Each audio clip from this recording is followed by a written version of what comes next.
ইমাম গাযযালী রাহমাতুল্লাহি আলাইহির ঘুম ভেঙে গেল। ঘুম ভেঙে যাওয়ার সাথে সাথে সকালবেলা রহমতপুর নামক গ্রামের দিকে রওনা হলেন। যখন ওই গ্রামে গিয়ে পৌঁছলেন, মানুষদেরকে জিজ্ঞেস করলেন, এই গ্রামে কোন আব্দুর রহমান নামে কোন আল্লাহর ওলি ইন্তেকাল করেছেন কিনা? লোকেরা সকলে বলেন, না না, আমরা জানি না। এই গ্রামে আব্দুর রহমান নামে কোন আল্লাহর ওলি মারা গেছে নাকি আমরা জানি না। তবে হ্যাঁ, শুনছি অমুক জায়গায় কাঠুরিয়া একজন লোক মারা গিয়েছে, তার নাম হচ্ছে আব্দুর রহমান। ইমাম গাযযালী রাহমাতুল্লাহি আলাইহি বলেন, আমি তো তাকে খুঁজতেছি। ইমাম গাযযালী রাহমাতুল্লাহি আলাইহি রওনা হলেন। তার বাড়িতে গিয়ে যখন পৌঁছলেন, তিনি দেখতে পেলেন যে লাশটা সামনে পড়া আছে, ছেলে মেয়েরা কান্না করতেছে। ইমাম গাযযালী রাহমাতুল্লাহি আলাইহি বললেন, ও সন্তানেরা, তোমরা কেন কান্না করো?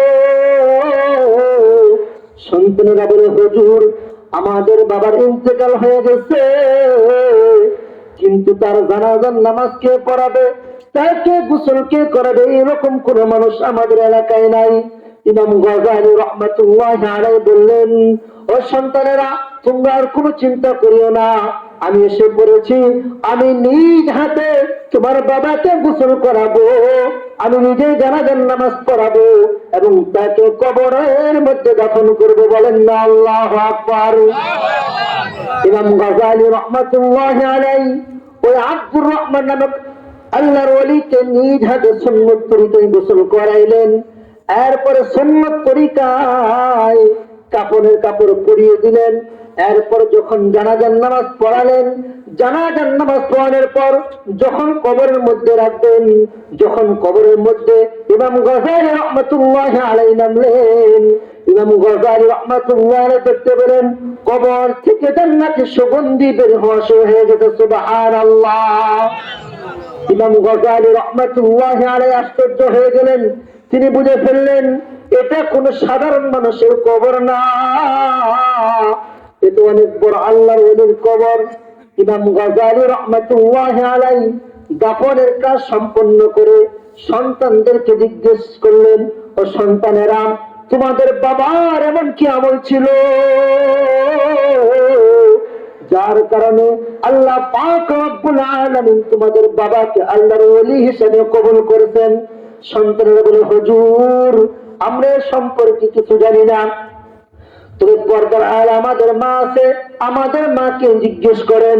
ইমাম গাযযালী রাহমাতুল্লাহি আলাইহি ঘরের সামনে গিয়ে দেখবেন, হে কাঠুরিয়ার স্ত্রী, তোমার স্বামী এরকম কি আমল করত যার কারণে আল্লাহ পাক রব্বুল আলামিন তোমার স্বামীকে এত মর্যাদা দান করেছেন? তখন স্ত্রী বলতেছে, হুজুর,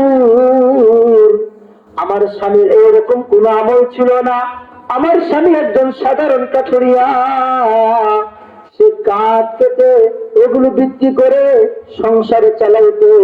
হুজুর, আমার ঘরে দামি কোন ফার্নিচার নাই, দামি কোন জিনিস আমার ঘরের মধ্যে নাই, তবে আমার ঘরের মধ্যে একটা কোরআনের কপি আছে। বলেন না আল্লাহু আকবার।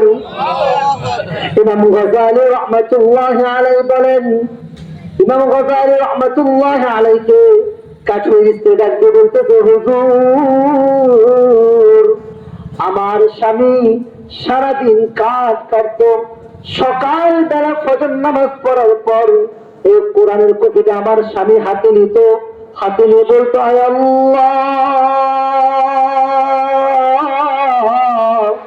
ছোট সময় মাদ্রাসায় পড়ি নাই, যার কারণে কোরআন পড়তে পারি না, কোরআন পড়তে জানি না।